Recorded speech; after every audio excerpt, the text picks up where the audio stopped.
Hello guys, तो ये है iPad 9th जनरेशन और दोस्तों इसमें हमको iOS 18 का जो है ना अपडेट मिल जाता है बीटा वर्जन का। तो दोस्तों आज हम जानेंगे इसके क्या ऐसे फीचर्स हैं जो इसको काफ़ी ज़्यादा पॉपुलर बना रहे हैं। तो सबसे पहले स्टार्ट करते हैं इसके कंट्रोल सेंटर से। तो दोस्तों जैसे कि हम जब इसको स्वाइप डाउन करेंगे तो हमको इसमें यहाँ पे कंट्रोल सेंटर देखने को मिलता है, जिसमें हमको डार्क नोट और साउंड रिकॉग्निशन जैसे चीज़ें देखने को मिलती हैं। साथ ही साथ पहले इसको हम जो है ना यहाँ से पावर बटन का ऑप्शन भी मिलता है, और जैसे ही हम इसको प्रेस करेंगे तो हमारे पास ऑप्शन आ जाता है इसको बंद करने का। इसके साथ ही साथ दोस्तों काफ़ी सारी ऐसी इंपॉर्टेंट चीज़ें हैं, जैसे कि यहाँ पे प्लस का जो आइकन दिख रहा है, तो इसको हम जो है ना कस्टमाइज़ भी कर सकते हैं, यहाँ से छोटा कर सकते हैं, इसको रिमूव कर सकते हैं। और इवन यहाँ पे जो ऐड कंट्रोल का जो बटन हमको दिख रहा है, इसको प्रेस करके हम अपने अकॉर्डिंगली इसमें जो है ना चेंजेस कर सकते हैं। जैसे हम कैमरा का आइकन भी ऐड कर सकते हैं, यहाँ पे अलार्म क्लॉक टाइमर, काफ़ी सारी चीज़ें जो आप देख सकते हैं। टेक्स्ट साइज़ का भी जो है ना यहाँ पे, जैसे फॉर एग्जांपल हम यहाँ पे टेक्स्ट साइज़ का कर लेते हैं। और अब हम जो है ना इसको देखते हैं कि जैसे आप जैसे कि देख रहे हैं कि टेक्स्ट साइज़ भी अपने अकॉर्डिंग हम चेंज कर सकते हैं। अब दोस्तों इसके साथ ही साथ जैसे कि हम फिर से यहाँ पे जाते हैं और ऐड कंट्रोल पे जो चेंज करते हैं, इसके साथ अब हमको इसमें जो एक इम्पॉर्टेंट चीज़ है वो ये है कि काफ़ी सारे इम्पोर्टेंट चीज़, और इवन आप थर्ड पार्टी के जो ऐप हैं उसको भी आप यहाँ पे इंस्टॉल कर सकते हैं। ठीक है, तो दोस्तों इसके साथ ही साथ चलते हैं हम अपने दूसरे फंक्शंस की तरफ। दूसरे फंक्शंस में ऐसे भी फंक्शंस हैं जो कि काफ़ी ज़्यादा वायरल हुए हैं, काफ़ी ज़्यादा पॉपुलर हुए हैं, जिसमें से एक था कैलकुलेटर। उसकी तरफ हम लोग थोड़ी देर में आते हैं। अब दोस्तों जो दूसरा है वो है होम स्क्रीन का function. Home screen in the sense जैसे कि हम यहाँ पे इसको चेंज करते हैं और एडिट पे जैसे ही हम इस पर क्लिक करेंगे, आप यहाँ से विजेट्स वगैरह भी ऐड कर सकते हैं। लेकिन जैसे ही हम कस्टमाइज़ पे क्लिक करते हैं, कस्टमाइज़ पे जैसे ही हम क्लिक करते हैं तो आपको दिखेगा कि यहाँ पे हम जो है ना आइकन अपने चेंज कर सकते हैं। लार्ज कर लिया हमने इसको, ठीक है। अब इसके बाद दोस्तों इवन हम इसको जो है ना चेंज कर सकते हैं, डार्क में कर दिया। आप देखेंगे कि जो है ना हमारे फंक्शन चेंज हो रहे हैं। ये जैसे कि मैं इसको यहाँ पे आप देखेंगे, ये काफ़ी ज़्यादा ब्यूटीफुल लगते हैं देखने में, जो कि आज से पहले आईपैड या आईफोन में ये फीचर नहीं था। इवन इसको जब हम लाइट करते हैं तो ये चेंज हो जाते हैं। टिंटेड में करेंगे तो हम यहाँ पे चेंज कर सकते हैं अपने अकॉर्डिंग, जो कलर है वो अपने अकॉर्डिंग सेलेक्ट कर सकते हैं।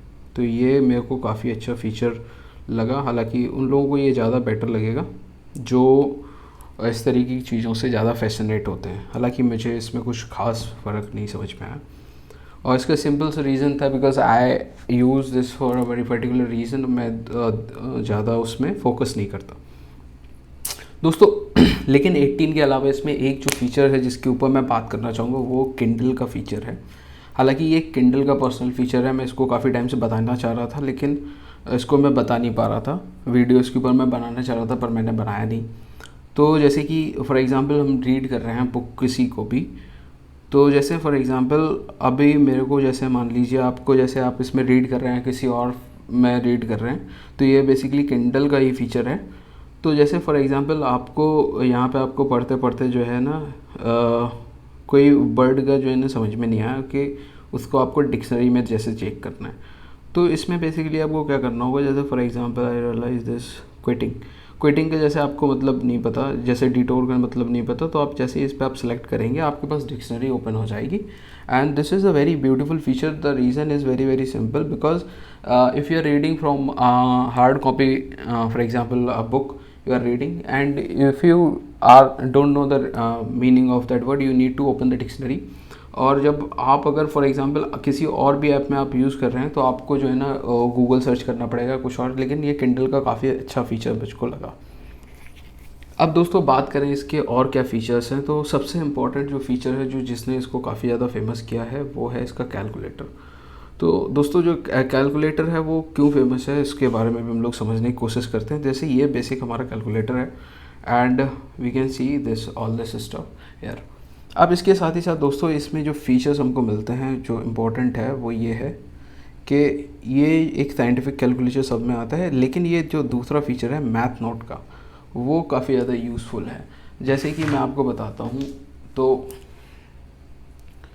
यहाँ पे जैसे होता क्या है, फॉर एग्ज़ाम्पल हमने यहाँ पे लिखा 2+2, जैसे ही हम इक्वल का साइन लगाएंगे ये अपने आप ही हमको बता देगा कि 2+2 क्या होता है, कभी कभी काम नहीं करता।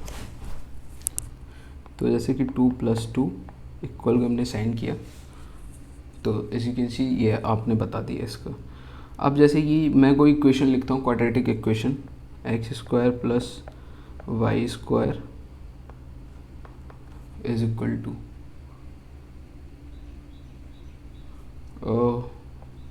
एक काम करते हैं, दूसरी इक्वेशन लिखते हैं, 2 sin² थीटा + 4 cos² थीटा। ये शो नहीं कर रहा, हालांकि ये शो करता है। जैसे कि मैं इसको फिर से ट्राई करता हूँ, for example sin² theta + cos² theta.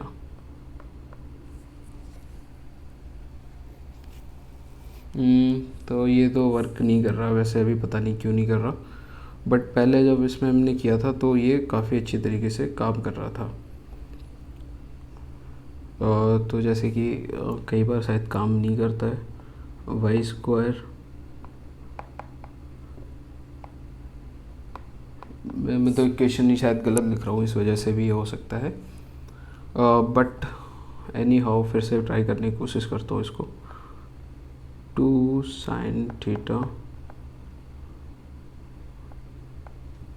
+ 4 cos² theta, नहीं कर रहा। 2 sin थीटा + 4 cos थीटा। अब इसके बाद दूसरी इक्वेशन लिखता हूँ, x² + y², 2x² + 4y², 2x² + 4y²। में भी शायद इसमें कुछ अभी गड़बड़ है, इसको बाद में हम लोग बात करेंगे इसके ऊपर।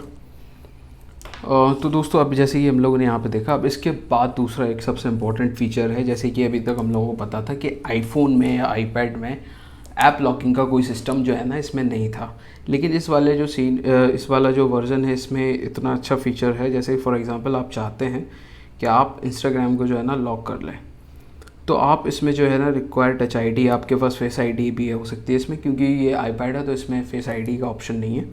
तो रिक्वायर टच आईडी जब करेंगे, जैसे आप इस पर क्लिक करेंगे, अब जब आप ओपन इसको करेंगे तो आपकी टच आईडी रिक्वायर्ड होगी या पासकोड रिक्वायर्ड होगा। तो ये काफ़ी एक इम्पॉर्टेंट फीचर है अगर आप इसको लॉक वगैरह करना चाहते हैं तो। Only the device requires that request is not enabled, okay. अब दोस्तों इसके साथ ही साथ एक इसमें काफ़ी इंपॉर्टेंट फीचर है, जैसे कि हम अपने जो फ़ोन के पासवर्ड वगैरह उनको जैसे ही भूल जाते हैं, तो इसमें एक जो है ना फीचर्स ऐसा है जिससे कि हम जो है ना पासकोड वगैरह जो है ना इसी में ऑटोमेटिकली सेव हो जाते हैं। तो पहले मैं इसको ऑटोमेटिक कर देता हूँ, क्योंकि मेरे को ये काफ़ी गंदा लग रहा है, ओके। तो इसमें जो फीचर है वो है ये पासकोड वाला, पासवर्ड। जैसे ही आप इसमें क्लिक करेंगे, आपके जितने सारे भी डिवाइस में पासवर्ड हैं वो सारे ही शो हो जाएंगे स्क्रीन पे, इवन इंस्टाग्राम का, गूगल का, और भी जो भी काफ़ी सारे हैं। मैं इसको ओपन इस वजह से नहीं करना चाह रहा क्योंकि काफ़ी सारे पासकोड हैं जिसमें ऑलरेडी लॉगिन है, ओके।